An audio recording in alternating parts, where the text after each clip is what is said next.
Alright, let's see if we can get the subscriber count down to 330.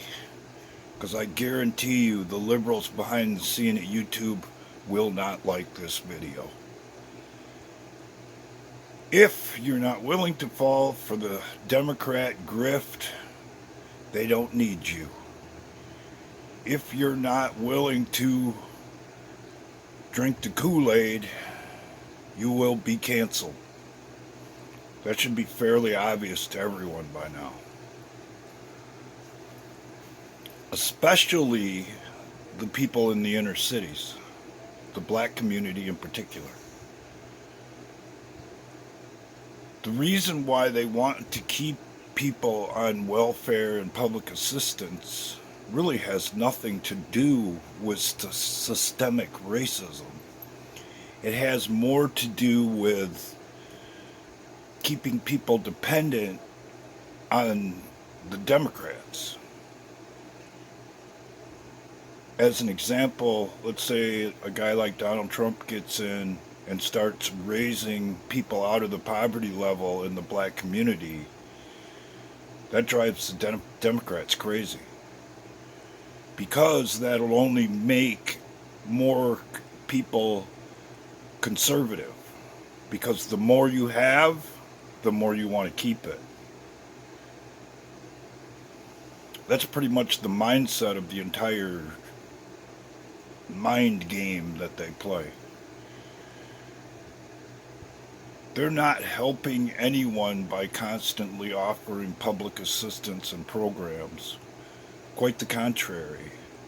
They're keeping people in a little bubble that if they get into that mindset that everyone else is trying to keep you down and the Democrats are the only one helping me because that's how I get my food, that's how I get my subscription, that's how my housing is paid for, they'll always vote for them. On the other hand, if they loosen things up and start lifting people up,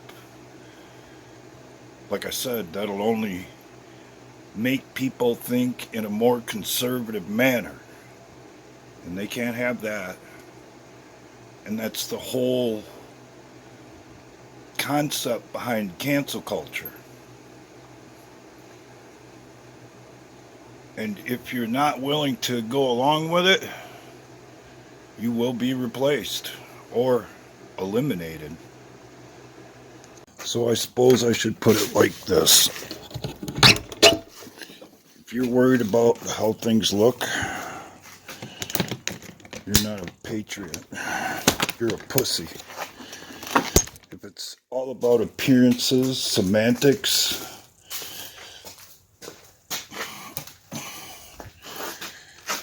and going along with the crowd, you're not part of the solution. You're part of the problem. If you're looking to keep others down for your own personal gain or power, you're a tyrant and should be dealt with accordingly. So let me tell you how it is. If I have to show up on the scene to save your ass, you're not going to like it one bit. Because I'm not going to be polite, I'm not going to be understanding, and I'm damn sure not going to be accommodating. If necessary, I will drag you kicking and screaming all the way to your salvation.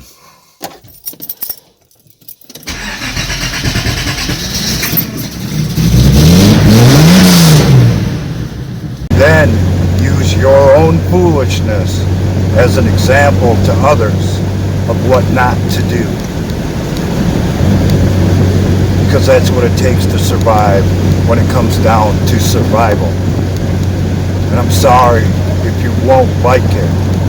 I'm sorry if you'll be offended. And you will hate me until you don't. because I'm here to do a job, and it doesn't take kind words, politeness, and wokeness to get the job done. As a matter of fact, those things only get in the way. So this would be my suggestion to you personally, no matter where you are in this world. You might want to adopt the same kind of attitude before being accommodating and looking the other way destroys everything you've ever known, have known, or will know. Because that's where this is heading. Because this is a serious game. And whether you're willing to accept it or not, believe it or not, this game is for all the marbles.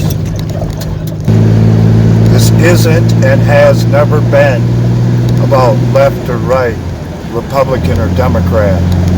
This is about the United States Constitution and the preservation of free will. And unless people are willing to check themselves and accept that fact and quit doing things as they have been conditioned to do, we're screwed. In one way or another, you're more than likely, when you finally wake up, going to have to deal with an asshole like me. And I guarantee you will hate every second of it until you don't.